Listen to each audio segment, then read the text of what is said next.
their mentorship program at WISCAR. We also have two other esteemed panelists as well. Equally bustling is in their right, and friends of WISCAR who have also founded and grown businesses. Our conversation today is focused on women in enterprise, and everyone in this panel is a woman in enterprise in one form or the other.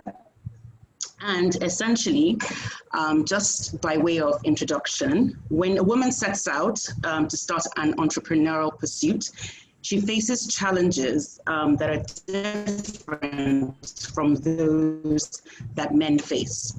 In 40% of the cases and in economies, women's early stage entrepreneurial journeys is essentially half of that of men. Only 5% of Fortune 500 CEOs are women. And for a long time, entrepreneurship has been a field dominated by men. And while the scenario may be changing, there is still a long way to go. So today, we have on an esteemed panel of 4 women who have successfully managed, and despite even this unique year, managed to keep businesses afloat and have come a long way in their entrepreneurial journeys. And we would like to discuss particularly the pitfalls, the challenges of women in enterprise, both here, particularly from our experience in Nigeria, but also I recognize that Falake is someone who's doing almost cross-border transactions in some ways, setting up a business for Nigeria, but doing that from diaspora. And it would be interesting to hear her perspectives. So without further ado, I want to introduce the panel. I've got here with me today Ibiso Graham Douglas. Ibiso is the CEO and founder of Paperworth Books, a book publishing company. She also has other business interests, and she may allude to that as we have our conversation. Amara Agbim is the CEO and founder of Nanny Academy, a resource-based organization that focuses on placing domestic care workers, training, building their capacity, and ensuring good placements for them, and she will elaborate further. And Wumi Fumbi Olufeko is the creative director and founder of Design for Love, a foremost fashion brand in Nigeria. And Folake Owodini is CEO Emergency Response Africa, a healthcare initiative focused on building capacity for emergency response in Nigeria. So, first question, and in no particular order. It's a fact that securing financial options for businesses, especially as business starts, is often a challenge that women face. Well, it's a challenge that small businesses face, whether they're women-owned or not, but we particularly sort of feel that there are specific challenges, that women sort of face, especially with things like getting collateral and that whole process of getting your businesses started. So, in your experience, we'd like to talk about access to finance and how you found that process of accessing finance for starting up your business. And I'd like to start with Ibiso. And Ibiso, just if you can just introduce yourself again and speak from the experience of your business, from the perspective of probably setting up Paperworth Books, speaking to the challenges and potentially the solutions you faced in acquiring startup capital. And you have about 2-3 minutes to tell us. Okay. Thank you. Okay, so can you hear me? Yeah. Can everyone hear me? Yes, you can hear me. Okay. Yeah, so good afternoon, everyone. It's really great to be here. My name is Ibiso Graham Douglas. I'm a publisher at Paperworth Books. I'm the publisher at Paperworth Books, but I also have a bookshop and I have an online sleepwell store, in addition to a range of other things that I do. But in my experience, funding, capital, and funding for my businesses have come from personal financing, my own personal networks, being able to leverage my networks to raise capital for my business. So I haven't accessed any kind of government or financial services interventions. However, I have applied. I had applied a few years ago for the UWIN business. I don't know if any of you heard about the UWIN business thing that the World Bank did. So my business was shortlisted but I didn't get that. And then I'd also I applied to a GT Bank something, but it was primarily for the fashion sector. So I would say that interventions that, so I would say yes and no. So yes, in the sense that there's more information out there about the need to support women businesses, about the need to build the financial capacity of women businesses, because it's also quite trendy as well. So it's very buzzy. So in different spheres and different sectors, people are always talking about, creating opportunities to fund women businesses. However, the other side of that, especially, I'll speak peculiarly to our context. We have to realize that a lot of female businesses are actually micro. They're not small. So they're micro, usually born out of their own personal needs. And very often, more than half of them, you can almost say, operate in the informal sector. So because a lot of our businesses are actually in the informal sector, we are automatically disqualified, so to say, to access things like loans and funds and grants and things like that. An example was the COVID NERSL thing that they did.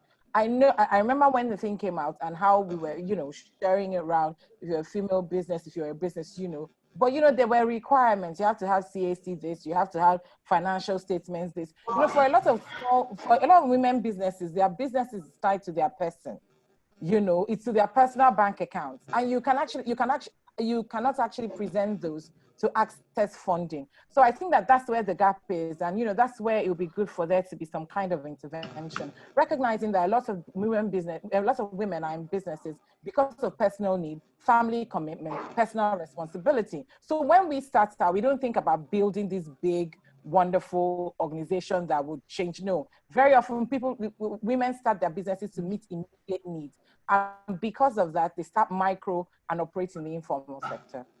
So I think, it would be good to see interventions in that. And if I can just take one more minute, I would say if government can, in terms of interventions, if our regulations can be a bit more unencumbered, because it's just so much, it's not a straightforward or a straight line process for a woman to decide, okay, I'm going to start, even if you're just going to start buying and selling something, even if you're just going to start buying and selling clothes from Balogun, it's better for you as a businesswoman to just go buy it and start selling on Instagram than to be bothered to actually register that as an enterprise, which is not so expensive, and then going to have a bank account, and then because by the time you register as an enterprise and have a bank account, they already start talking to you about taxes. And a lot of these micro enterprises or ventures cannot afford that. So it would be good to see interventions in those spaces, because I think a lot of women businesses operate in that space of micro.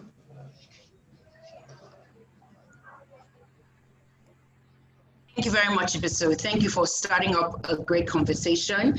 So I hear you say that even before we start talking about access to funds, there's even the issue of even building up capacity, right? And a lot of small businesses are not, or rather women's businesses are not necessarily even operating from a medium, but from a very micro level. Very interesting point about the fact that it's driven a lot by need, and we're not even dreaming at that state of changing the world or making, it's not everyone that's trying to create some level of impact. Sometimes our businesses are driven by a simple need or sometimes a passion, which often obviously translates into some level of social good. However, regulations for startups need to be a little bit more unencumbered. And I hear you very strongly talk about the idea of, sort of building even the capacity so that when they do apply for those kinds of funds and government interventions, they are more likely to get it. Thank you. So interesting point. I will come back to just unpacking the issue of regulations a bit, and is the idea that, women businesses can't deal with regulation. So you had talked about the fact that, sometimes you're asked to have a bank account, you're asked to have a certain level of sort of corporate documentation. But is that not something that we should aspire to? Should we be looking for sort of a different standard because our businesses are small? So I'll come back to you on that point, but let me bring in Wumi, and then we'll go to Amara. So Wumi, if you can talk a little bit about your experience as well in terms of accessing funds. I know that, well, I don't know. I know that you bank with GTB as one of your bankers at GTB, and I know you know whether has that been a successful platform, because I know they have an SME platform, and what other sort of platforms perhaps have you been able to access, and just generally your experience with access to funds, your business. Okay. Thank you. Thank you, Fabia. I run a female brand called Design for Love, and I've been doing that for 16 years. As Ibosa said, getting finance in the early years was a bit difficult. It was majorly family and friends. And I remember a particular year, I just started maybe 3 years into my business, thereabouts. And then it was Bank PHB. I think they were called Bank PHB. And I saw a particular laptop, a mini laptop. The laptop could not have been more than maybe 15K at that time, or some small money, you know. And they were offering financing to get the laptop. And I went there, and they started asking all sorts of things just to get a laptop. Bring 1 year, 1 year bank statement. Bring this, bring that. You know, in my mind, I'm like, should I bring my father's head too, just to get a laptop? It was so. I eventually didn't get the laptop because it was so like. I would say that it's a lot easier now. You know, of course, now there's so many organizations giving asset financing, though the rates are not friendly. But at least the first step is, can we now get it? Yes, we can get it. Can we start hoping that the rates will be better in the future? Hopefully so. In terms of loans, in the beginning, when getting a loan was difficult. In fact, my first real loan from a bank was from a microfinance bank. And that would have been about 9 years ago. And they were only going to give me 150,000 naira. That was what they could give me at the time. And of course, I took the loan, and the advice was take it, grow your relationship, with the bank. It's always good to at least grow the relationship. And I did that for a couple of years. Well, not years, maybe like 2 years. Take 150, maybe return it in like a month, return it in like 2 months, and thereabout, until I was able to get at least, I think the highest they could give me was like 2 million after that. So it's important that as women businesses, we understand that relationship. So a lot of us don't pass our funds through our bank, even though we have bank accounts. So I know a lot of people are guilty of what you collect to spend it immediately. I got the advice very early on to not to spend what I make. So whatever we make, you must bank, even if you're going to spend it, so that you have some sort of traction going through. And when you're going to go and meet your bankers, you can now say, oh, I've done 5 million naira business and I want to borrow 10 million naira. Because without that history, even if they see your shop looking, or your store or your office looking very grand, there's nothing for them to base their what would I say, history, or their what's the word? Investigation yes. on. Yeah, there's nothing to for them to investigate. So I got that advice early on. But of course, 1 million, 2 million was still not enough if you're going to scale up. And it also said a lot of women businesses, we don't set out to, maybe women don't dream big. So when we are starting our businesses, I'm sure when I started my business, I'm not thinking, oh, I want my business to have investors. I want to be a $1 billion organization. I'm not sure that I thought like that. And so we're even scared. We're scared to take those kind of investments. So if someone came to me now and said, we may take 100 million, or I'll be like, 100 million, what am I going to do with it? So we're not groomed for those kind of, those kind of businesses. So yeah, the banks, even if you want to do it, the banks are now more willing. It's not like in those days that they will say, bring your husband before you can get anything. Walk into a bank, they will give you. I've taken GT Bank's loan very recently. That's the funny thing. For many years, I refused to take a loan from GT Bank because the rates were just ridiculous. And earlier on this year, funny enough, the year I decided to take a loan, COVID happens. So earlier in the year, I took the Passion Fund loan, which was, the rate is not too bad. It's good. It's not too bad. It's something you can work with. But of course, if I didn't have the history, you know, they won't have, and they didn't ask for documentation. So I'm taking a 5 million naira loan, but because I had history, I didn't have to bring my father there this time. All they had to just look at is what my my bank statement was looking like, and that's it. I didn't even enter the bank. I didn't enter the bank to take the loan. You can do it on your internet banking, and that's great to see.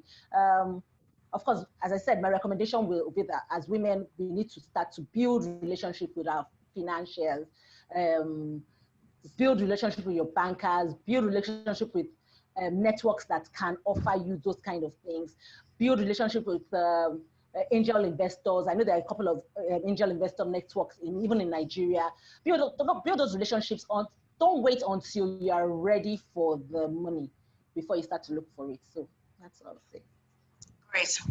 Thank you, Wumi. Thank you for those contributions. And again, some interesting points coming through. There's resonance with yourself and Episo on the idea of a lot of, your businesses sort of started up through personal networks in terms of funding. So accessing money from majorly family and friends. And I think this is something that we sort of really know about the women's space, and this has come through strongly. But one of the things you said was about growing your relationship and, sort of beginning to build those relationships. And I think the most interesting point is, even before you think you may need it, right? So even before you actually need the loan or need the money, begin to build those relationships because they'll come back to serve you later. And sort of interesting points around what sorts of funds are actually available, and you having to access a fashion fund earlier this year. So let me come to Amara. Amara, if you can just speak very briefly about what Nanny Academy does. And I know that you, at some point, I believe, won the UWIN grant, which Episo spoke of. And please correct me if I'm wrong. But what's been your experience with accessing funding, raising capital for your business, especially in the unique space that you are, the unique space in which you operate? Yes. Okay, thank you, Fabia. Thank you, Social Good Lagos, for bringing this platform. For the opportunity for us to rub minds. So my name is Amara Wim, and I run the Nanny Academy. I've been doing that for the past 10 years. And what we do is we recruit nannies, we screen them, and place them to families. And as regards to access to finance, you see, we play in a very unique space, like you said. And the first thing, because I started out publishing a magazine. And at a point, my passion was going more to, the work-life solution, which I think the Nanny Academy is. And I said, oh, I'm going to convert my publishing office to a nanny office. And everybody in my family, first of all, thought I was crazy with all of my degrees. And, back then I had just done a master's degree at a Pan-African university. And I was like, why do you want to do this? What's the money there? Rightfully, just as if to back what they were saying, I attempted to go and get money because my husband, who was then supporting me, financing me, actually said, I'm not interested in this. And, I remember particularly that my publishing office rent expired and I couldn't renew the rent. It was crazy. I couldn't because I was just starting out. What did I do? I had to, rally around to see how I could raise funds to at least continue what I was doing. And I didn't succeed because of all of the things that Wumi and Bisa has already said about, bring a leg and a head, guarantor and collateral, which I didn't have then. And so I eventually moved my business to my dining table. I had to do that then. I moved to my dining table. And another challenge I faced, which I think I need to bring forward now, is the fact that our business, my own kind of business, are like, so what category do you fall into? So it's like, what is nanny service? Are you education? If you're education, then we can give you loan. Or are you, so where do you fall? And I can tell you, up to today is a challenge. And, despite all the ladders I've climbed, most times when I try to fill out some forms, it's like, okay, so what sector do you fall under? Because we either give you this loan if you're in this sector or that. And that's part of the things that actually motivated me to then and make sure that I structure training aspects of my business to the extent that, well, we can say that we are a vocational school first and then a service offering. So all of those bottlenecks of bring this and bring that for, like we already identified from me, a housewife who was struggling with, finding employment and then pursuing passion and purpose at the same time. It just makes it very difficult for entrepreneurs and startups to thrive, to even sit up at all and have a chance at survival. So my recommendation would still be that, if the banks can continue like what they are doing today is much better, like we said. I know now that there are so many loans that you can access, but guess what? I don't want, because the rates are so high. The rates are so high, and I don't want to owe and then be indebted in a way that will worry my peace of mind, which is very important for me, and then of course my health and all. Yeah, so if the rates for women-owned businesses can be considered, so that the interest to be paid on those loans wouldn't be as high as what presents now, then maybe we would say that it's going to be quite encouraging for a lot of women out there to, plunge forward and take the risk, which it is.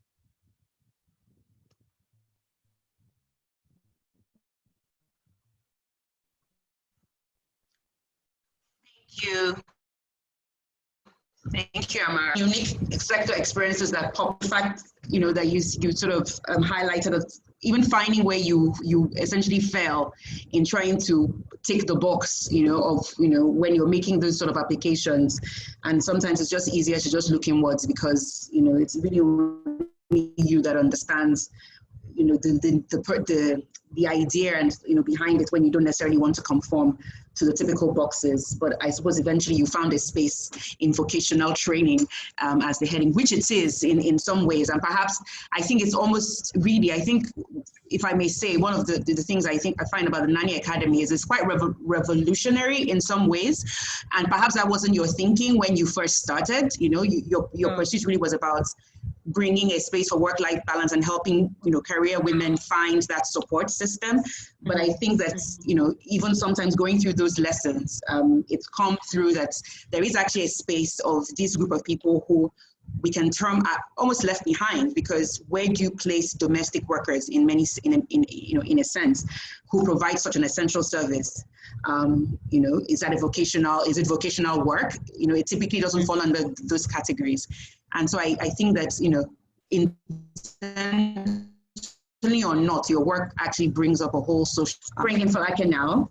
Hi, Falake. Thank you for being patient. You were not the last for any reason, just, but now we're excited to hear from you.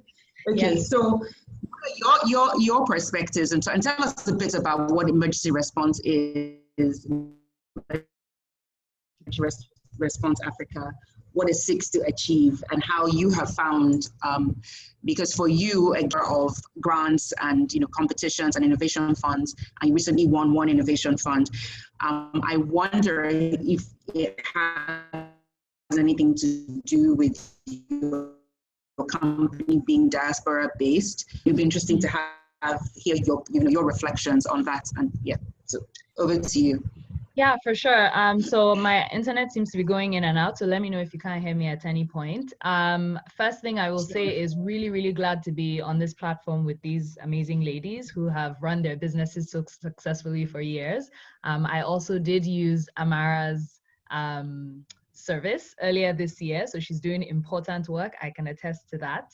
So Emergency Response Africa, we're a health tech company, and really what we're trying to do is provide fast, safe, and affordable emergency medical care. We want to see a different Nigeria, one where, you know, if there's a medical emergency, we're not running helter-skelter, going from hospital to hospital, trying to figure out what to do. Instead, you know, there's someone you can call, they'll be on the scene in minutes, deal with the situation then and there and stabilize the patient. And if they need to go to hospital, then they can get to the right hospital the first time.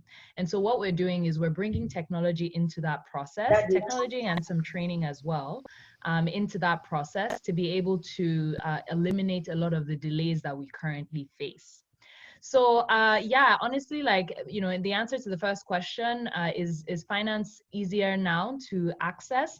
I would say the short answer is yes, but there are still a number of challenges associated. I think it was Ibiso that talked about how, you know, sometimes access to finance is really very trend-based. And I think that's very true. I know for me, because we are a technology company, we are also a healthcare company, you know, trying to get ourselves off the ground in a pandemic. Obviously, in many ways, we're trendy.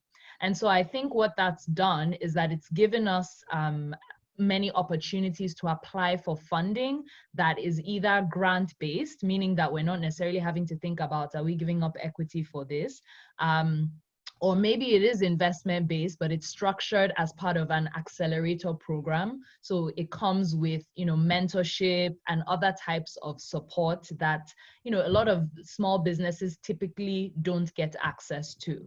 So I think those benefits are definitely there. I would agree with you, Fabia, that I think being, you know, in the diaspora opens up a lot more opportunities for us. I think having that, you know how we like foreign things. So, you know, having that like foreign polish on the brand, I think, you know, automatically makes a lot more people sit up and listen. And then you kind of still have to prove yourself. I will say that I'm part of a couple of cohorts that involve locally, like, you know, grown startups, technology startups as well. And they also have access to a number of opportunities that I would say have increased significantly, probably in the last like 5 years. So I think the short answer is that yes, it is easier if you are, I would say, on trend. One challenge that I see for sure for startups and, you know, specifically technology startups is in the plethora of organizations and accelerators and programs that are available. What it means is you're honestly you spend ages putting these applications together. You spend so much time, you know, crafting and changing and adjusting things to meet, you know, one person's particular requirements. And I'll give you an example. Like, honestly, depending on where you are in the world, you may have to wake up at 4 a.m. like I did today to have a pitch competition, you know. So those are part of the challenges. And I mean, you have to put in the work. So in some ways, it's a small price to pay. But I think one intervention that could be helpful, particularly for those that are putting on accelerator programs and things like that, is really just starting to think, how can I make my application process as not burdensome as possible, but still give me the information that I need to make an informed decision about who to support. So I've had applications where they ask you 5 questions and then they bring you for an interview and then they give you a more detailed, you know, due diligence process.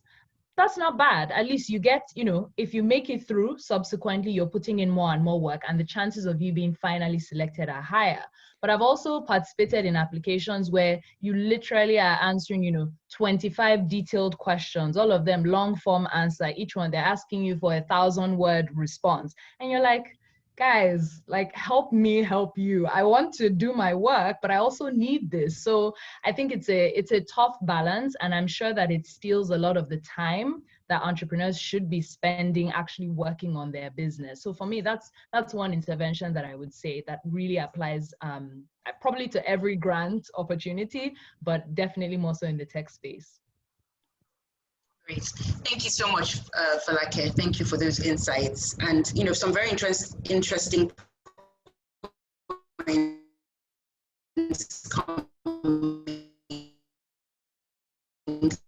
through. So you're not necessarily in the healthcare business because it's on trend, but because you have a genuine solution and a genuine innovation. But it's interesting that, you know, that point came through. And I think that healthcare is certainly on trend now, especially in the COVID year. I know that fashion in its different permutations. Can everyone still hear me? Yeah? Yes, we Okay. can. Yes, Yeah. yes. And fashion often sort of, okay, great, thank you. Okay, thank you. And fashion often also sort of fits in somewhere because it's one of those industries that a lot of support has gone towards, at least in Nigeria. But the book business, and it's interesting that Amara, you were in publishing at some point, and Ibiso is obviously sits in that space of publisher and also bookseller. So what do we do? What do we do if our businesses are not necessarily on trend and not the businesses that people want to fund at this point? I'd like Ibiso and Amara to just quickly speak to that. And also, I like the point that you raised, Falake, about polish. And so while there are benefits in terms of being in the diaspora and sort of, promoting that business from sort of that space and from that angle, or from that vantage point, it doesn't take away the fact that local businesses that are sort of fully here and in Nigeria or being started up from this side and therefore may not have as much access cannot take on those sorts of points in terms of just the polish and the finish that perhaps funders are looking for.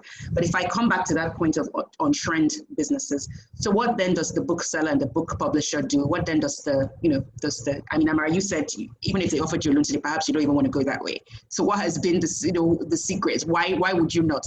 But let me hear from Ibiso first in terms of this issue of being on trend. Okay, hi Fabia. I think I'll speak personally to this because my first book business I opened in 2002, so I'm 18 next month or so. I think for me, I've just been consistent. I've tried to do three things. I've just never given up. I've been consistent, and I've always done the work. So I always turn up in every capacity that you expect me to turn up. And just being consistent. And I think that has helped me as well was I've constantly tried to evolve my business model, because it's a passion business. There's a tendency to get carried away by the passion and the fact that I love reading and all of that. But no, I always recognize that I'm a business. So I'm always looking at the straight line to money. But, just to buttress what Falake says. I remember when I started my bookshop, there were three. When I started my bookshop and started publishing, when I started a bookshop in 2000, there were three of us at that time, three main booksellers. It was the booksellers in VI, it was I Read in Mega Plaza, and then it was me. I was in Port Harcourt. But the booksellers and I Read, they've closed down. When I started publishing, it was Cassava Republic, Bibi Bakari Yusuf. It was Mukta Bakari with Farafina, and it was me. And in that time, Bibi has gone back to the UK, of course, just exactly what Falake is saying, access to funding, because she's now, diversity and inclusion is trending. So she's been able to leverage that in a phenomenal way, to get African stories, global, taking African stories global, and then Mukta, for some reason, I won't say he has moved on from Farafina, but he's no longer the face of it. There are other people doing things there now. So I say when I think about those compared to the fact that I'm still doing paperwork, I'm still selling books, and I'm still publishing, it's really just those three things that have really got me going. But then just as a side, I think, because when you look at the panelists here, we come from similar demographics, so by and large, we've all been exposed to similar opportunities and all of that. That's why we can sit here and talk about businesses. But the thing about it is that where we need to see intervention, progress, and all that, we need a critical mass. So for that critical mass, we're looking about what? I know, Fabia, I know in gender circles about 35%. So if we're thinking about interventions or notes, I'm just, because I know that we're noting it down, if we're noting about interventions, we need to think about interventions that will affect a critical mass of women businesses. Critical mass, how can a critical mass of 30 to 35% of women businesses, regardless of where they are, micro, small, medium, access funding and, get that kind of financial support, whether it's in funding capacity or in actually, capital, working capital for their businesses. I just thought I'll throw that in. Yeah, thank you. That's excellent, so thank you. So you talk about consistency, you talk about, I think not giving up also. ties in with that very nicely, just being consistent. And I think just continue to push the business and continue to push that brand. And, you know, whether local or global, just continue to give it that finish and that polish that helps you, you know, sort of continue to sort of stand and be able to at least own a bit of the space, however small. Well, congratulations and well done. 18 years is no joke, especially to keep a brand going. And, you know, we wish you more success. And yes, to the point of, you are right that there is a similar demographic in terms of our panelists, which was deliberate because the conversation is really next gen. And I think we sit in a sort of pivotal point where we're not necessarily little babies just sort of starting up the business, but at the same time, you know, there's so much still for us to achieve and, you know, for us to go in terms of who you are and where your businesses are at, that you are sitting in a very, I think, appropriate position to be able to speak from your experience, but also be able to recommend interventions that hopefully even your businesses will gain from. So Amara, to that point, what's been that, you know, Nani Academy is 10 this year, not necessarily has not, and not because of any special intervention that has come from anywhere, but really by dint of, again, I would imagine consistency, hard work, and just believe in the pursuit of the passion. What else would you say has been your success with your business because you're not on trend? Right. Yes, we're not on trend at all. And thank you again. And like I said earlier on, I had to leave my publishing office to my dining table to continue business. And, you know, in between that time, I had a baby. So you can imagine the, you know, what happened within that time: pregnancy, dining table business, and customers were calling me. They didn't know what was going on. And, you know, I was responding. You know, so I learned from that experience that, you know what, you have to keep showing up no matter what's going on. You have to keep showing up.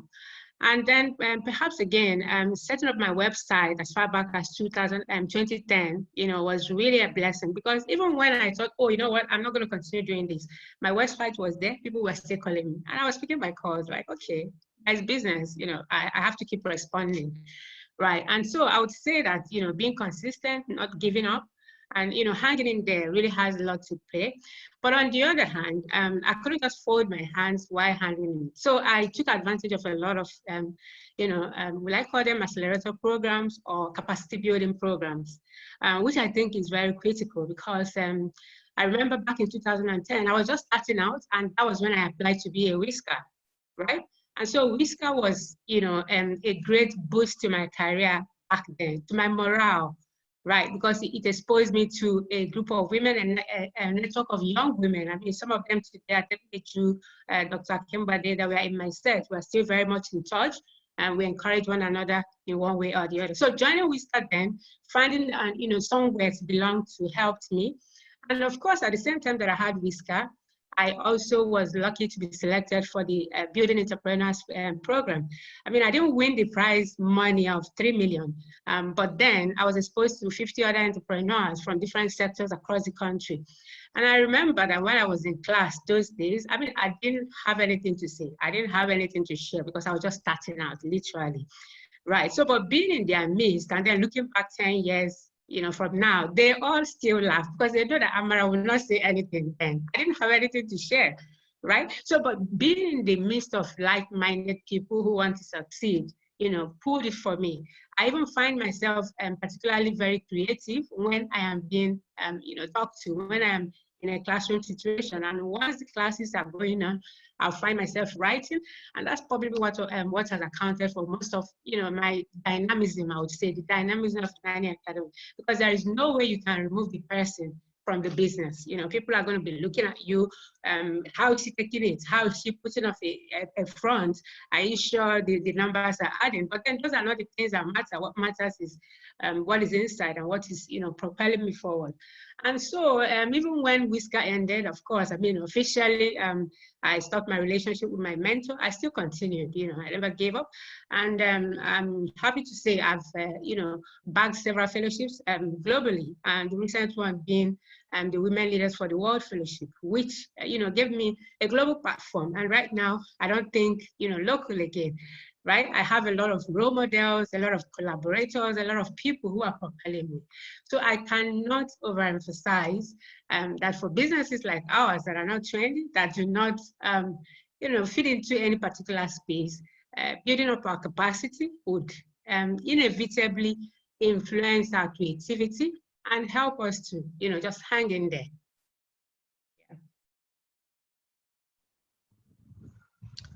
Excellent. Thank you so much for that. And I think our conversation just gets richer and richer and just nicely ties into what it is that I want to talk about next. So just to recap on some of the things that you said, we talked about accelerator programs, the importance of building your capacity, and I think Ibiso alluded to that as well. And the idea that, I may not be on trend, but then I'm going to build up the capacity and the positioning of my business, fellowships, collaborations, networks, which we will talk about soon, and you sort of nicely segued into, a platform like WISCAR, for example, and what being a part of the mentorship program, which is really a capacity building program, and what then beyond that, what the support system and the network has sort of provided for you, including all these other fellowships and collaborations that you have done. Just to touch on the point that Falake also made about interventions, and even and now talking holistically, grant interventions for women being, not, and I'd like, if there's time, I'd like to talk a bit about that. If one of the things we're saying is it's sort of affirmative action in some ways for women's businesses, sort of lowering of the standards in some ways, or really is it that those standards really need to be lowered if we are to even have an equal platform to even begin to enter? And so one of the points you raised, Falake, was about, making interventions more, gender friendly, maybe not necessarily in those words, but saying that, grantors need to sort of look at application forms and things like that. And, sort of looking at language and looking at what is really the base technical information that we need to be able to make a decision without making it so cumbersome. In that way, sort of crowding, or what's the word, crowding out or pushing out a critical mass of people, using Ibiso's words. So, like I said, Amara's point brings us nicely into the issue of a support system and the role of, support systems, support networks, women's networks, so to speak, other kinds of networks, as a vital factor in advancing growth. And I'd like to bring in Wumi to speak about her experience of being a part, if that plays a part really in growing your business, and Falake as well, if you would speak to that. But so Wumi, if you can just speak for 2 minutes on what the role of networks, if any, has been in your business. Okay, so I've been, I think, even in the informal network, so to speak, my mom was in business as well. And the way, even though it wasn't what we have now, I think that as far back, women have always had some sort of groups that were like support groups. Because my mom was in business. She used to have a shop in Central Lagos. And I remember when I was even starting business, she was like, I was like, okay, to raise money. She's not giving you money. She's not giving me money. I'm going to take a loan. And she said, okay, get a book. This is how much I'm giving you. And every week you have to pay back a certain amount of money. And then after that, she encouraged me to say, okay, we have this group in the market where we do monthly contribution. And she said, join the group and, decide how much you want to be putting in every month. I would say that I did that group I only stopped last year. I did that group I've been in business for 16 years. So I did that group for 15 years. And one of the things, and that's an informal structured network. One of the things it did for me was kept on pushing me. They kept on pushing me.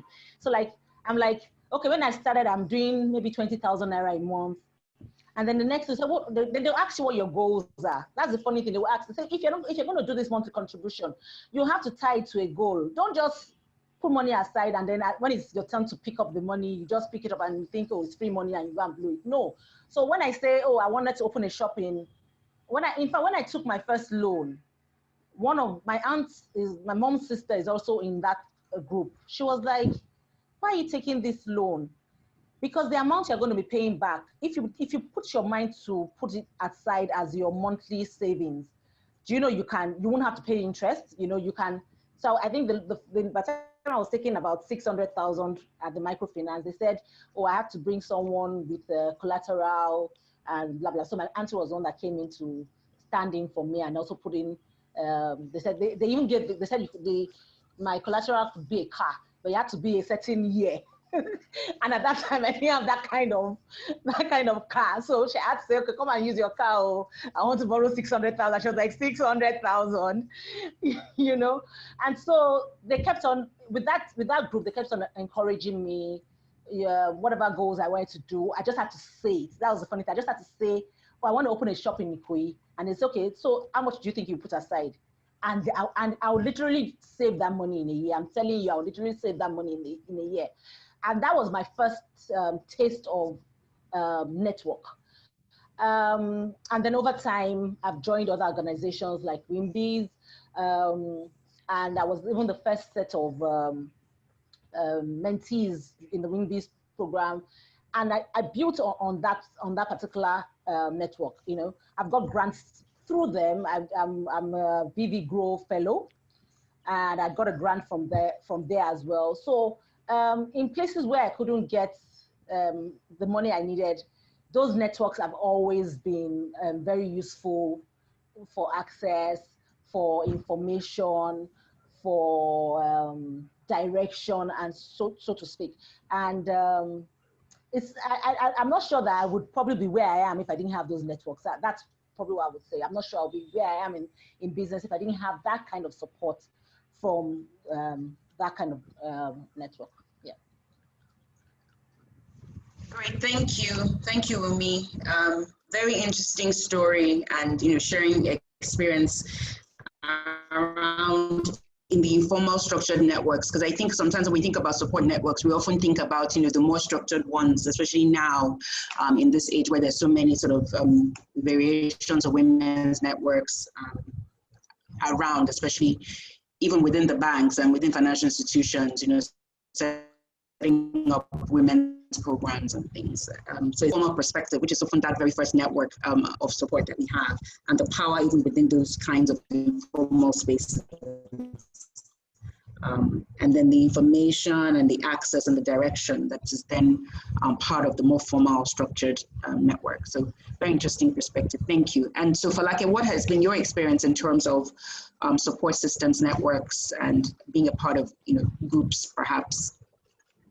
Yeah, so I mean, the first thing I'll say is definitely, and I'm sure all the ladies would agree, I think that entrepreneurship is a lot like childbirth, in that no one can prepare you for what that experience will be like. You can hear about it, think about it, but no one can really truly prepare you for the range of emotions that are involved, for all the ups and the downs. And I think having a network that understands that is so critical for just your well-being as a human being, So I think for me, I would totally agree with Amara. WISCAR was very, very pivotal for me. At the time I joined WISCAR, I was working full-time, so I hadn't started a business or anything. But even at that point, I knew that I had certain goals that I wanted for my career, like my professional career. And I had an amazing mentor, and we worked consistently towards that goal within the year of the program. And I think maybe like a couple of months just after my cohort finished the program, I actually got promoted to, like, basically I was able to achieve my goal. And so, yeah, it was an incredibly positive experience, not just because I had such a great mentor, but because all of the ladies in our cohort, like, we still have a WhatsApp group that is very active till today. We still chat today, and we're there always celebrating each other's wins. If someone's doing anything, we're there to support. And I think even, earlier this year when I went to Nigeria, we all met up. Like, it's been incredibly supportive to have that group.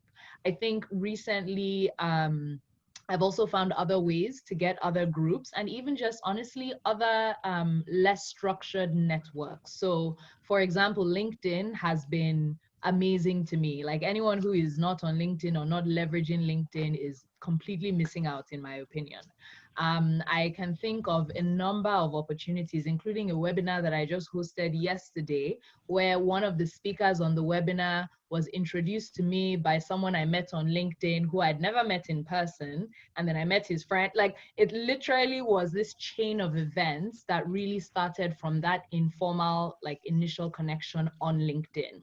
And so, by the way, these are not women, these are men, you know, and they're in that startup space, they're in the healthcare space. And as far as they're concerned, you make the connections, you know, you leverage and support each other. If you need anything, call me. If I need anything, I call you.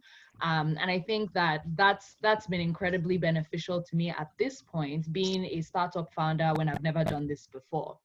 So I would say, yeah, 100%. The formal structured programs are incredibly important, especially when you're all coming from sort of a similar either life stage or similar space that you're trying to work in.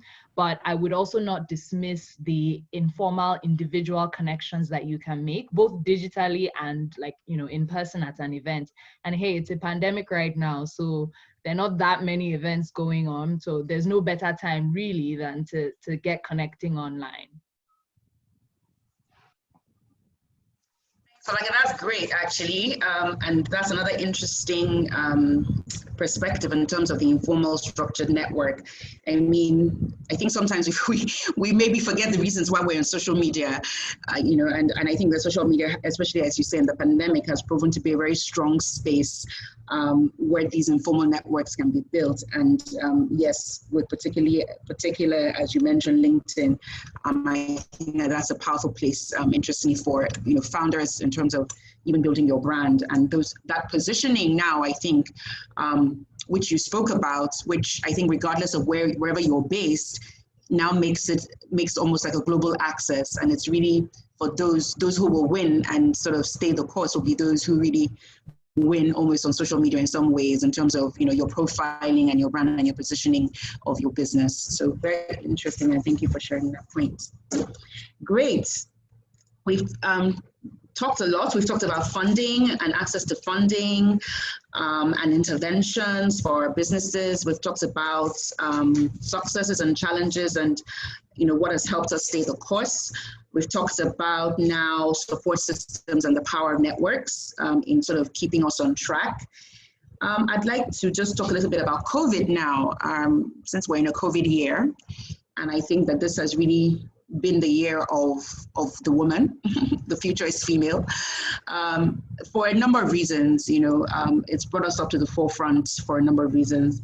So certainly COVID-19 has amplified the gender inequalities in society, exposing the lack of protective measures to support women businesses, which contributes, obviously women's businesses contribute to global growth. And at WISCAR, for instance, we did a survey on the impact of COVID-19 on working women, and Nani Academy was one of the organizations from within the WISCAR network that partnered with us to bring a unique perspective of the domestic care worker as a working woman into the study.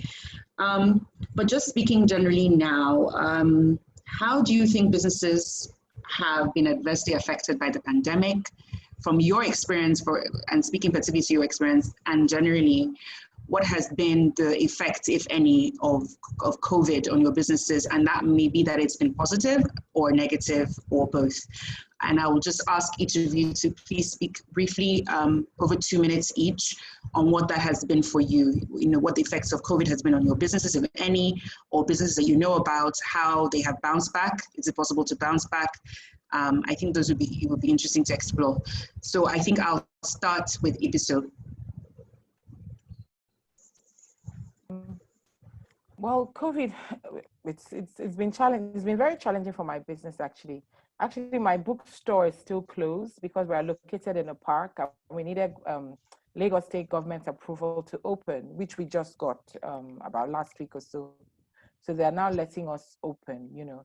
But I think it's been very challenging. I've had to cancel a few publications. My imprint, one of the imprints where I self-publish, help authors self-publish. About 3 authors had to cancel. because, you know, from their work, I think one or so was furloughed, and the other one was a business person and just couldn't meet the cost anymore of actually physically producing the book. So it's been that. But, you know, it's also I also had to let staff go. It's made me focus. So I've sort of this is what I spoke to it earlier about, just adjusting your business model. So what I've done now with the staff that I've let go, I'm focusing a lot more on freelance. I'm doing a lot more with freelancers, you know, in the publishing process. I also focused more on online sales with the bookshop. Like, I didn't have an online store before, but we're working on it, and hopefully it should be up and running in the next few weeks or so. So, you know, things like that, it's really just adapting and seeing how one can fully and completely leverage technology. You know, things that we have hitherto taken for granted. I'm beginning to look a bit more closely at them and thinking of how we can fully leverage it for our businesses and for profit. I think my 2 minutes are up. Thank you. Thanks, Lisa. Those are great points. And I just wanted to, before I move to Amara, I just wanted to ask, so you've had to adjust your business model. Is this a business model that you will now stay with as you adjust? Yes. Or is it something? Oh, yeah, because I think there's a lot of uncertainty, even for us as a nation. For us, Nigeria, there's a lot of global uncertainty. And if you see where our economy feeds off, you know, oil, the price of oil dropped again. It was $39 yesterday or so, you know, and that's our mainstay for Forex and all of that. And that's the mainstay for our economy. So there's a lot of uncertainty in the short to medium term. So, you know, it's more cost effective for my business, you know, to operate very lean in the next few months. So that's what I'm looking at now. I've halted all plans of expansion and growth. I'm just thinking of how I can operate, you know, really, really lean to ensure that we make it through the immediate challenges. Thank you so much. And well, the good luck is for everybody and for all of us. And we are also in a unique place as a sort of a social network, a social enterprise, moving towards that space, but fully a not-for-profit organization. And obviously it's been a challenge for everyone. And it's really interesting to learn some of these lessons that we're sharing today. So Amara, what has been your COVID-19 experience? People are wanting more nannies now, or are they letting them go? No way. It's not near what it used to be. It's not near what it used to be. You know, but I'm grateful that we were able to wade through, and I'm sure, I mean, we're still afloat.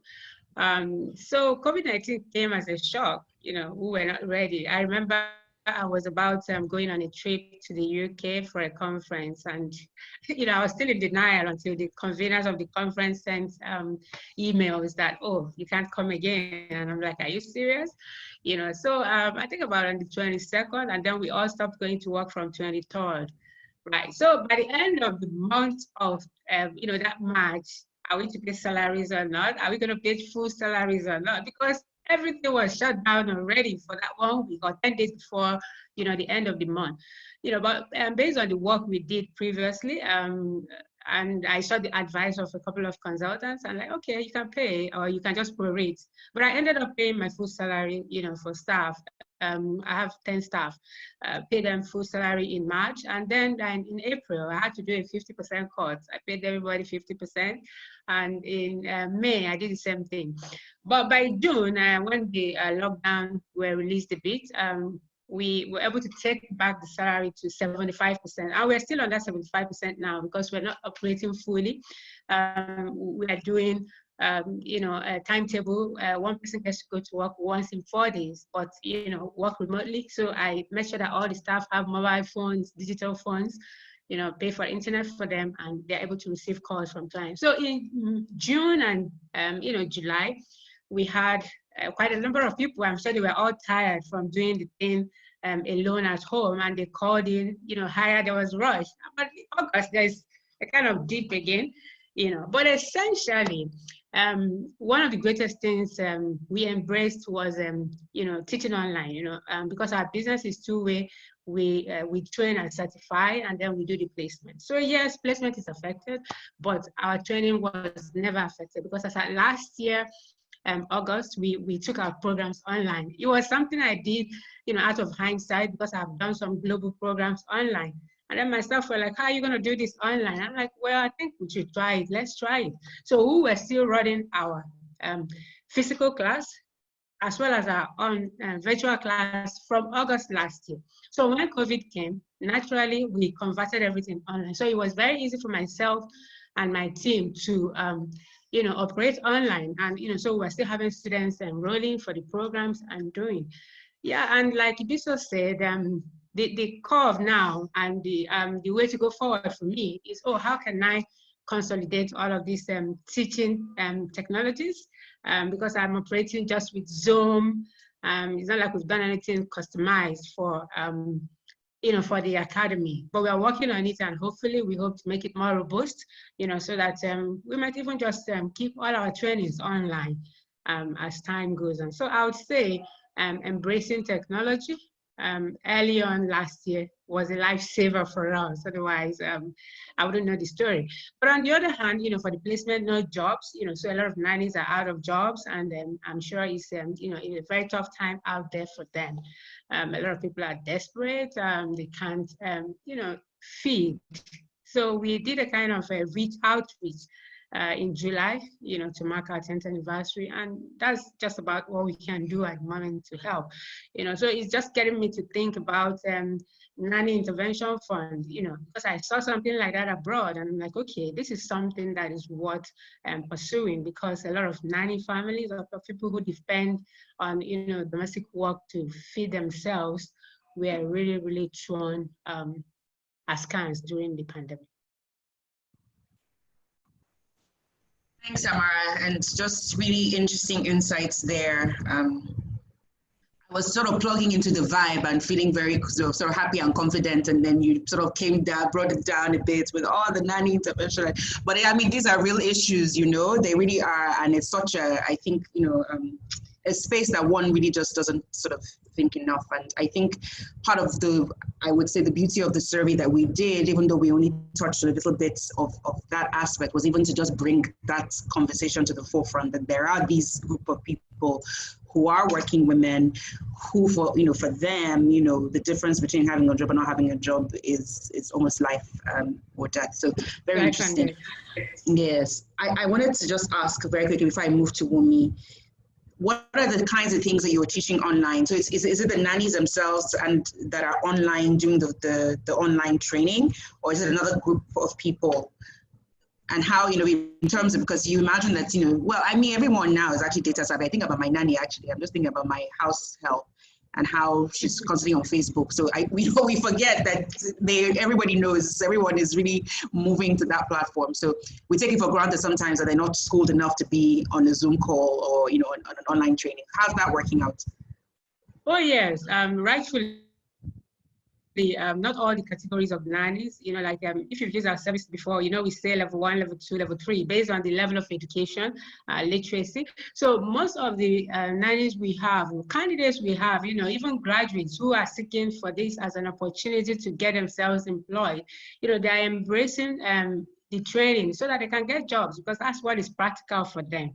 Yeah, so it's not a problem getting them to sign up on Zoom and having an email that is functional. Right, so we have a class of people who have, post-secondary kind of education and are literate enough to be tutored online. But we still have, a larger group of people who are not so literate, and there is no way we can train them online. For that group, we tried to do small batches of WhatsApp training, and it was very, very frustrating. So we had to pause that. Yes. Great, thank you so much, and thank you for shedding more light. Okay, so Wumi, what has been DFL's COVID-19 experience? And perhaps me, I've bought, well, normally I buy like an outfit a month, but it's, for me, it slowed down, but it started picking up again. Okay, so, I think for me, certain experiences before COVID actually prepared me in a way for COVID. But of course, we never understand why those things happen to us. And at the end of last year, I had to look at my business And you know, because when you've been doing business for a while, when you've been doing business for so long, you sort of feel that what brought you to where you are is what will keep you going. And you forget to step back, review, look at what the future is saying, look at what the trends is saying, and sort of, you know, work on your processes and change a few things so that you can still stay in business. So at the end of last year, I realized that certain things are not working again for me. I started to feel, although I'd always said it, I'd always said, as far back as 3-4 years ago, I'd always said, because I do both made to measure and ready to wear. So I'd always said, I see ready to wear taking over eventually, that people are already getting into it wasn't like when I first started, I opened my first store, my first retail store 6 years ago, even though I've been doing business for 16 years. And it wasn't like the way when I first started, it was, okay, people are, you know, they want to do ready to wear, but they still want to bring in their fabrics and all that. And I was really making money from people bringing in their fabrics rather than from ready to wear. And slowly I started to see that people were buying, you know, changing. And at the end of last year, I found out that I was struggling to keep the made to measure side of the business. I wasn't making so much money there. And it was beginning to drain the rest of my business because I was trying to catch up. I was trying to meet up. So I was expanding. You know, sometimes we think that expansion means that you're growing. So I was expanding, employing more people. I had so many people. I was saying, okay, if you can't meet up, you know what? Let's break it down into, we could have, if you want to work nights, we'll pay you overtime, you know, things like that. So I thought that was what it meant to grow. So yes, I was seeing the turnover, but I wasn't making money. I was seeing turnover, I wasn't making money. By the end of the year, I had to say, you know what, let's go back to drawing board and see where the money is being drained out. And in January, I decided to switch my business model to 80% ready to wear and 20% made to measure. I tell you, that was my saving grace in COVID. If I hadn't done that, when COVID hit, I would have been totally flat out. Totally, because I would have had too many staff, and I wouldn't have known what to do with them. There were no parties, nothing, nobody was going out. So what am I going to do with that amount of people? So when COVID happened, I won't say prepared, but I wasn't so like, what am I going to do? I knew that ready to wear, I already had the ready to wear, and I was producing based on the 80-20 model that we had set out. So when the lockdown happened, I had stock, I had things to sell. And luckily for me, I had also been doing my online. I've had a website for like 5-6 years. I started taking it more seriously 2 years ago. I started taking my online store more seriously 2 years ago. Last year I was very, and that was also because 2 years ago I was pregnant. I needed to be, not to be in the business, but to still be able to sell. So I started seeing that the online store was very important for me to still continue to sell, whether I was in store or not, and whether I was in the country or not. So based on that, I started to build the online store in a way that I could still continue selling. When COVID happened, all my transactions were online. Good, I already had stock, and then I was sort of prepared because I was already prepped for what an online business should have. Even when we didn't have things that we could sell, around the time we had the lockdown, I already had a new collection coming up. I was struggling, should I launch the new collection, knowing that nobody's going out or not? But I decided to, you know what, do it. And what I just said to people was, okay, there's COVID, we will take pre-orders and we'll give you a discount for pre-orders. And people bought into that. So by the time the factory was able to open up, we had work to do, we had things to do. It's not where we would have wanted to be, but we could pay salaries. I think the only time we took a pay cut was in the month that we had the total lockdown, where we didn't work. All we did was sell, yeah, but we produce anything, and it wasn't as so. Yes, that month we had to take a pay cut, but going forward after that, they've been able to pay full salaries since May. That would have been May. April was a total lockdown, so since May we've been able to pay full salaries to everyone. Of course, I scaled down my my production even further. You find out that there's so much waste. When you have plenty, you find out you're wasted. You're someone that could do 2 roles is playing. Well, someone that could do 2 roles is playing just 1 role. When so I had to like merge roles together. Things that were not necessary, we did. In terms of even keeping stock, before now I would buy. I'll just buy. We might need it. We might need it. We might need it. We might need it. We might need it. Now I'm looking at my inventory. I'm very careful with my inventory, and I think COVID has just taught us to step back. Analyze what is really important to us, and that's what has been the saving grace for my business. Great, thank you, Mumi. Some great insights there. I like how you spoke, and I think Biso spoke about that, going lean, everyone sort of looking at processes, and you really emphasized it and took that forward in terms of looking essentially at your processes, scaling down, reducing waste, looking at inventory and those sorts of things for an organization like yours. I was going to ask, but I need to move to Falake, but just to, think about, and if it's something you can say in a minute, perhaps, when we pivoting, did you have to pivot? I remember sending you a mail because I saw that some organizations were now making masks and PPE, and I said, CEO, people are doing this, Did you feel any sense of needing to pivot because, you would have had the platform if you needed to? I know you made face masks and things like that, but was that ever a thought to begin to move in that direction? I think in that direction, very because quickly. we weren't fully prepared and we didn't know what we could do, what we were allowed to do. So I utilize the opportunities that were. And by the time we resumed, everybody's already doing face masks. We did our face masks. Everybody PPE, we did the PPE. We're still doing that. If orders come in, we still do that. The space is there. The factory is structured to be able to produce masks. So yes. Great, thank you. So Falake, please. Yes, what has been your COVID experience, very briefly?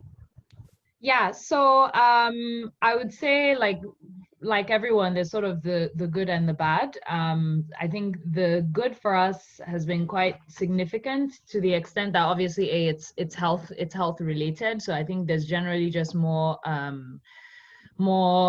critical look at the sector. But I think the biggest thing for me that I've noticed is, especially being someone who's outside of the country trying to do business in the country, most of the time, the people that you're trying to work with or partner with in one way or another will say, okay, when I see you, when you come to my office, we'll talk, that kind of thing. And now there's, so much willingness to get on Zoom that definitely would not have been there, a year ago.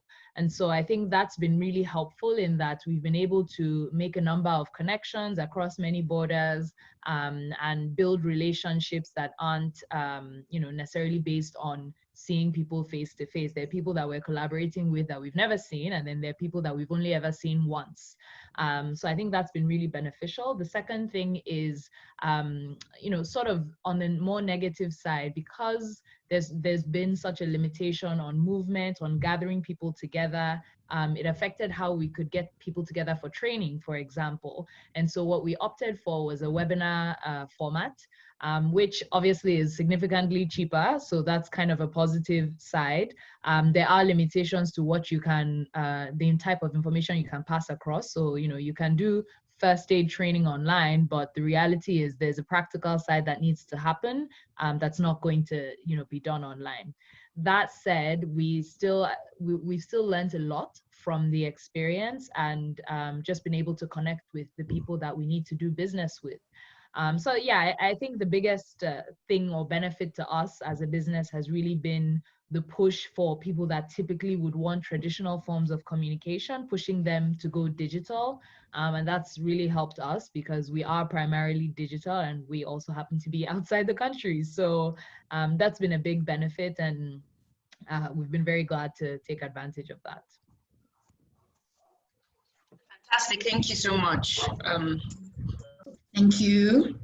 I think what I got coming through, it's been good. You know, it's had its positives, it's had some negatives, but so far largely positive. And I think a common thread really is that push, at least for those who are training and have, you know, businesses that can be put online, is just sort of utilizing the online space and almost the conversion of those who traditionally would not necessarily engage. I mean, it's so interesting. Like I just had, even with at WISCAR, advisory board meetings and subcommittee meetings, for example, there'd always been that sort of, oh, you know, when people, it almost seemed like a deal breaker that if you can't be physically at a meeting, there's just something lost, you know, and the whole idea of dialing in, and even when we're using Zoom, just for me, never felt quite enough, you know. I almost felt like if you weren't sitting with us at the meeting, it just wasn't, you weren't fully present. But I mean, I'm so grateful to even have that opportunity on the platform now, to be able to have that communication channel. And what it means is that more people who, you know, because of, you know, physicality or whatever the challenges that they may have had that were big issues in the past, can actually now dial in and join. You know, it's just an opportunity. I'm even grateful for that. So, you know, that whole conversion, it's been a conversion process of people who wouldn't want to engage with technology in that way being forced, and therefore opening up a whole new range of communication. So that's, I think, been a benefit, and I think that has come through in our discussions today. Wow, I think it's just really been a fantastic, engaging set of conversations. I don't really see much activity in the chat box. I don't know if there's anyone who's on the call that wants to ask a question that is not part of the panel and not part of the social good organizers, that perhaps wants to make a contribution to the conversation or has any question or point of reflection for any of the members of the panel.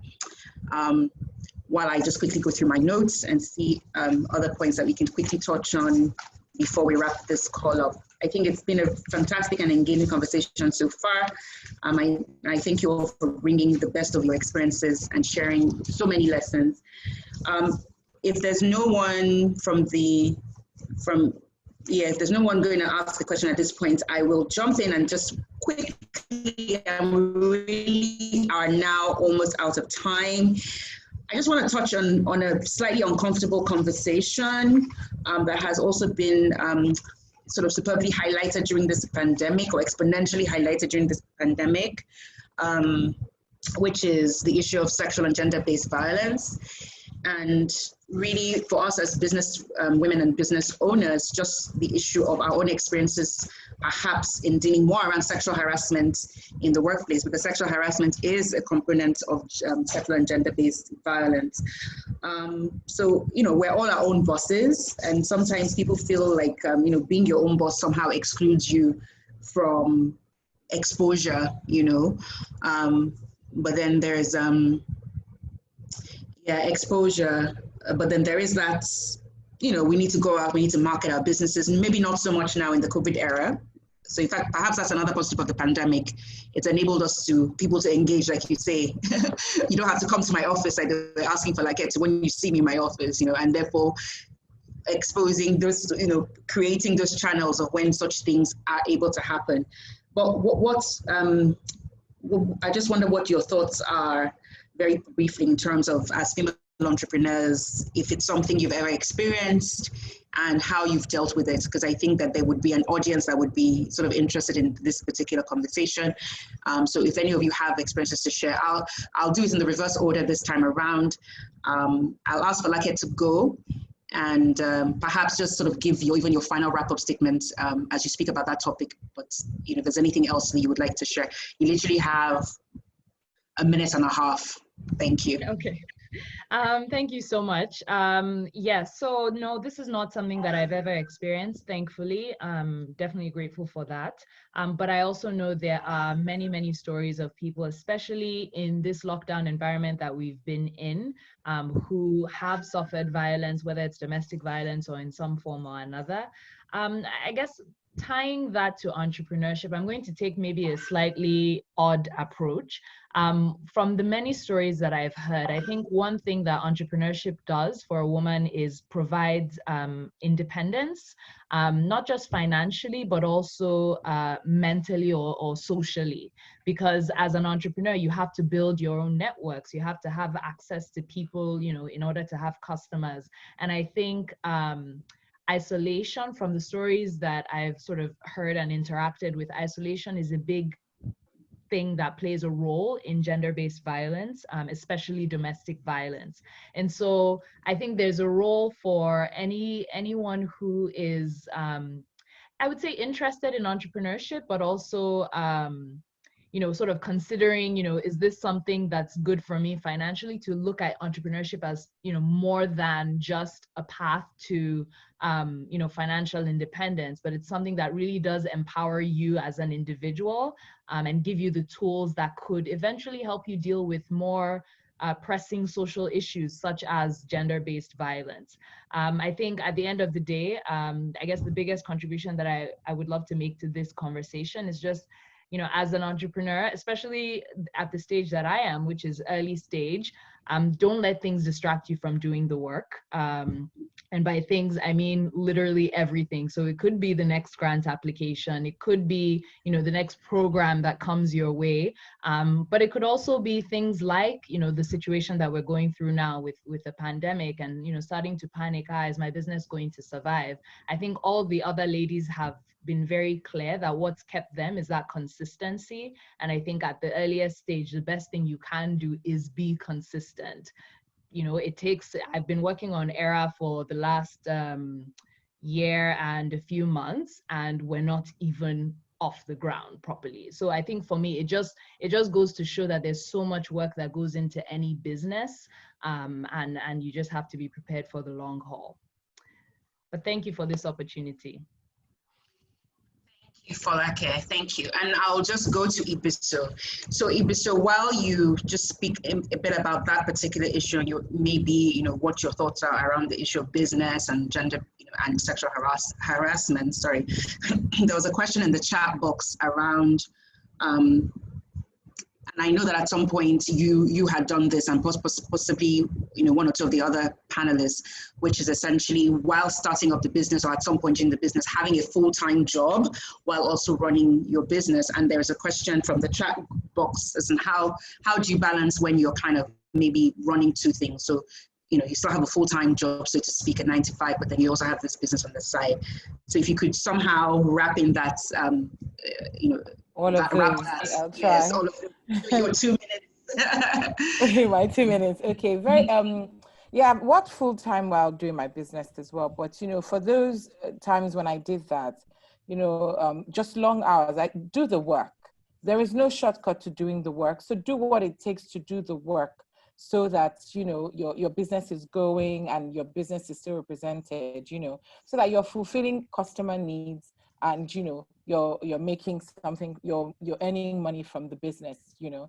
That's on one hand. Then on the sexual harassment thing, I've been sexually harassed in work type situations, you know, at least on 2 occasions where I was to get high jobs, you know.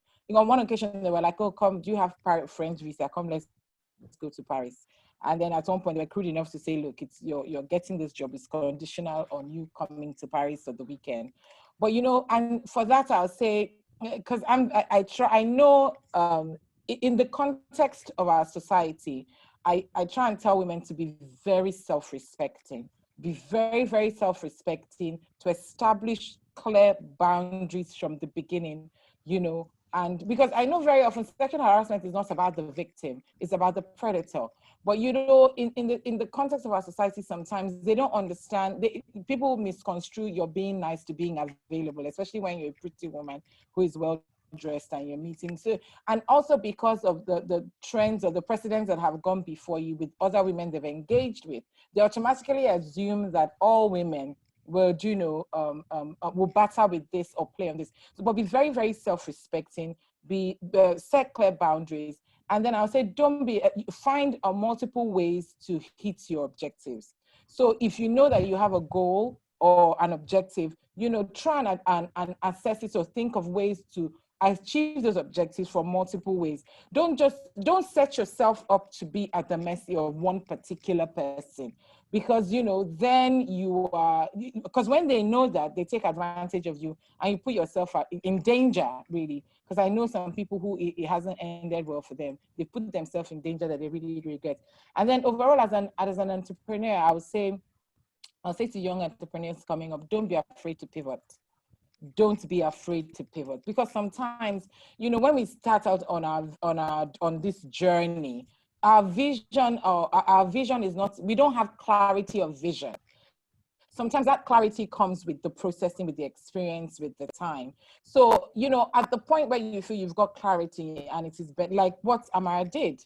I mean, Amara's example is such a classic case. She was a publisher, but then she realized that, no, you know what, it's not going to work this way. Don't be afraid to pivot, because that has really worked for me. That was how I set up my online sleepwear business, because I came back, I had issues, I had issues I can't get involved with my book business.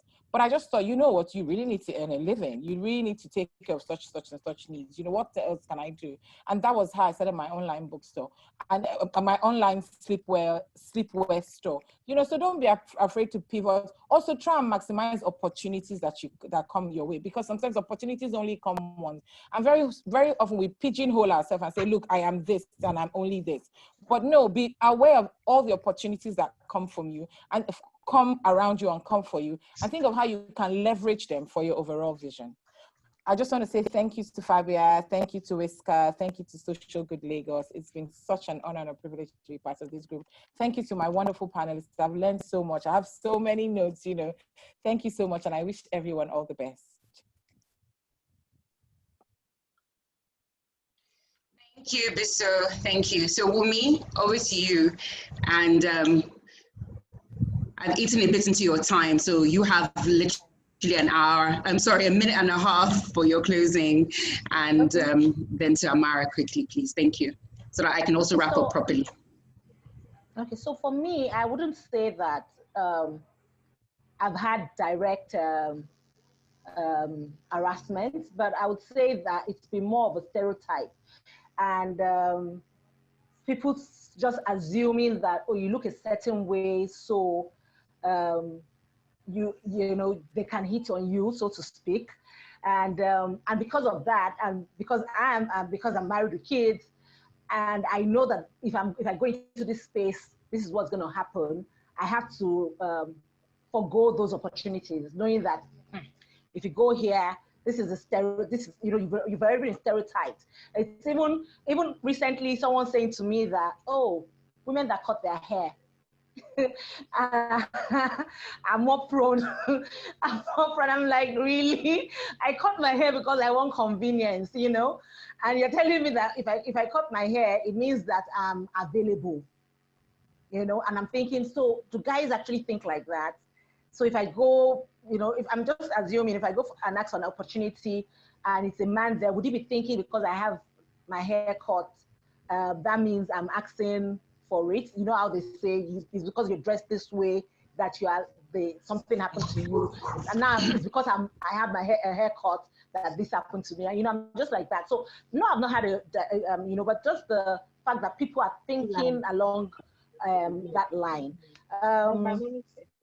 My closing remark would just be that don't be afraid to do the dirty work,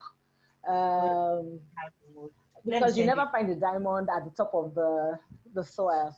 You have to be ready to go do the dirty work, and that prepares you for all the seasons you would have within your business. And thank you, Fabia, for this opportunity. Thank you to everyone else on the panel. It was really, really interesting to be on this panel. Thank you. Thank you, Wumi. And Amara, again, quickly, if you have any experience to share or your closing remarks. Thank you. Yes, thank you very much. I mean, it's been an awesome time out here with you ladies. I've learned so much. I've been soaking in everything. But quickly on the sexual harassment, thankfully my line of work does not expose me to, I just have female clients all over the place. So, but a couple of times, like Umi said, some guys come to hire nannies and then you see them, oh, oh, you're beautiful, and, you know, patronizing and hitting on you. And of course, like Ebiso said, I make sure that I define the boundaries, and, you know, and that has helped me. And even for our nannies who do work and, you know, who are sexually harassed, we also give them a lot of advice around, you know, the boundaries to keep. And we advise clients as well that they should make sure they give these people their privacy, you know, to reduce the incidences and stories around domestic sexual harassment, which is, you know, something, you know, on its own to explore. I mean, I'm not sure this is the right platform to, you know, say all of the things that happen behind, you know, closed doors in homes, but then it's something to work. But personally, no, I don't have any experience, and then fine. But I mean, if you keep your boundaries, I'm sure you'll be pretty safe. And then on the closing note, to be an entrepreneur for me has been a very rewarding journey. I think I would say that entrepreneurship is an expression. You know, it has helped me to find myself, to, you know, to reach within myself. And so I will encourage any woman out there who has dream, you know, vision, to be consistent, like everybody here said. You know, don't give up. Don't give up. One thing I say, and that's one thing, like, you know what, I'm not going to give up.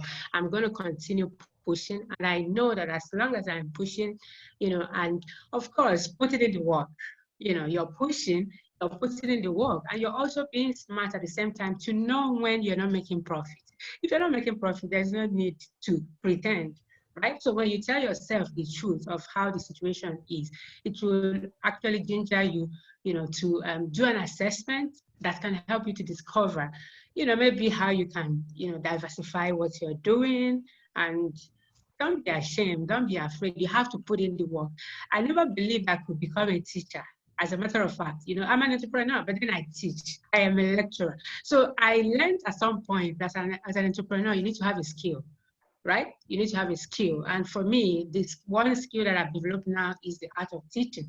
You know, so I hire people who teach for me, but of course, I also teach. So, and it's been a wonderful discovery, along with managing and running and, you know, twerking, all of the things I have to do to make the business work. So I wish you all the best in your endeavor as an entrepreneur, as you know, strive to help to you know, promote good and contribute to the economy of the world. Thank you so much, Fabia. You are amazing. I mean, a wonderful moderator. And then to all my beautiful panelists. I mean, once again, I say you're awesome. I've learned so much. And thank you, Social Good Lagos.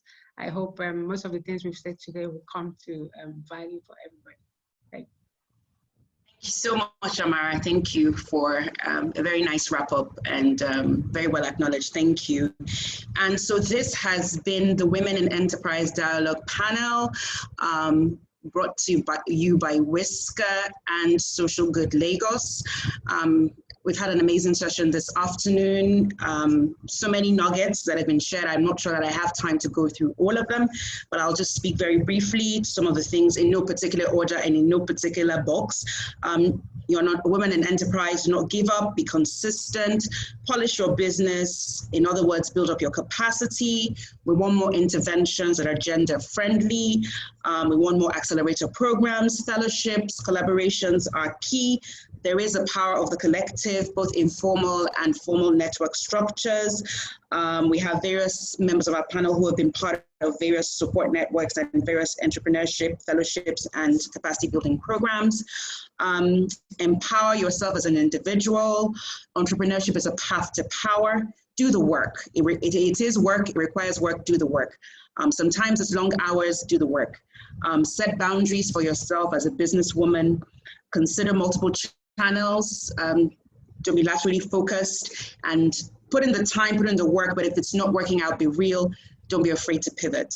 And someone said, don't be afraid to do the dirty work. There's been so much more said, so much more good stuff. Luckily, this is recorded, so I'm sure between us as WISCAR and Social Good Lagos, we'll put the points together and certainly share in a communique and all the post-conference materials. This conversation fits into a wider dialogue and ultimately lands on the table of the summit, Social Good Summit, which will be happening on Friday and Saturday. WISCAR will be hosting another dialogue tomorrow with women in corporate careers. I'm looking forward to that panel. I hope this will be as exciting, interesting, engaging as we've had today. I feel like we were sitting in our rooms and having a really comfortable conversation, cozy conversation is what I hoped we would have, and I think that's what we've had. So thank you so much to all of our panelists, to Folaketi, Biso, to Wumi, and to Amara. Thank you for being a part of this session. We ran 5 minutes over time, but hopefully we didn't do too badly and it was well worth it. Thank you, ladies, and have a good afternoon. Thank you for everyone who joined in and for your comments as well. Thank you. Thank you. Have a good afternoon. Thank you. Thank you, Fabia. Thank you, everyone. Thank Bye. you. Thank you. Bye. Bye-bye. Bye.